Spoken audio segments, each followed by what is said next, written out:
Jérémie chapitre 18 secondes. La parole qui fut adressée à Jérémie de la part de l'Éternel lui en ces mots. Lève-toi et descends dans la maison du potier. Là, je te ferai entendre mes paroles. Je descendis dans la maison du potier, et voici, il travaillait sur un tour.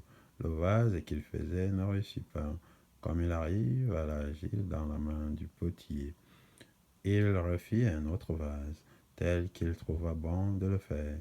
Et la parole de l'Éternel me fut adressée en ces mots. Ne puis-je pas agir envers vous comme ce potier, maison d'Israël? Dit l'Éternel, et voici, comme l'argile est dans la main du potier, ainsi vous êtes dans ma main, maison d'Israël. Soudain, je parle sur une nation, sur un royaume, d'arracher, d'abattre et de détruire. Mais si cette nation sur laquelle j'ai parlé revient de sa méchanceté, je me repens du mal que j'avais pensé lui faire. Et soudain, je parle sur une nation, sur un royaume, de bâtir et de planter. Mais si cette nation fait ce qui est mal à mes yeux et n'écoute pas ma voix, je me repens du bien que j'avais eu l'intention de lui faire. Parle maintenant aux hommes de Juda et aux habitants de Jérusalem, et dit, ainsi parle l'Éternel Yahweh, voici, je prépare contre vous un malheur. Je médite un projet contre vous. Revenez chacun de votre mauvaise voie, reformez vos voies et vos œuvres. Mais ils disent, c'est en vain, quand nous suivrons nos pensées.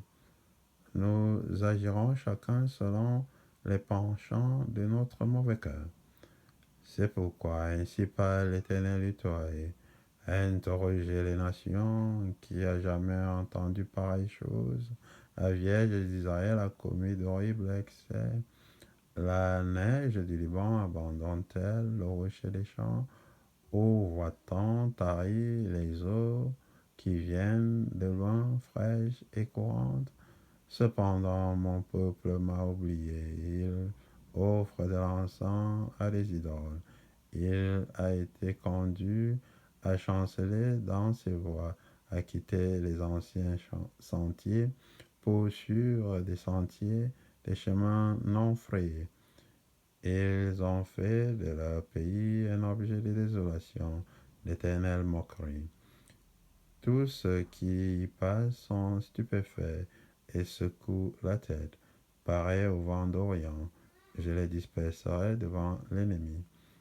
Je leur tournerai le dos, je ne les regarderai pas au jour de leur détresse. Et ils ont dit, venez, complotons contre Jérémie, car la loi ne périra pas faute de sacrificateur, ni le conseil faute de sage, ni la parole faute de prophète.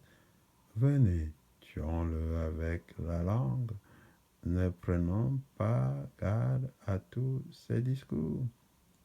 Écoute-moi, Éternel, toi, et entends la voix de mes adversaires. Le mal sera-t-il rendu pour le bien, car ils ont creusé une fosse pour m'ôter la vie? Souviens-t'en, je me suis tenu devant toi afin de parler en leur faveur et de détourner de ta colère. C'est pourquoi livre leurs enfants à la famine, précipite-les par le glaive, que leurs femmes soient privées d'enfants et deviennent veuves, et que leurs maris soient enlevés par la peste, que leurs jeunes gens soient frappés par l'épée dans le combat, qu'on entende des cris sortis de la maison, quand soudain tu feras fondre sur eux des bandes armées, car ils ont creusé une fosse pour me prendre. Ils ont tendu des filets sous mes pieds. Et toi, éternel tu connais tout leur complot pour me faire mourir. Ne pardonne pas leur iniquité. N'efface pas leur péché de devant toi. qu'ils soient renversés en ta présence. Agis contre eux au temps de ta colère.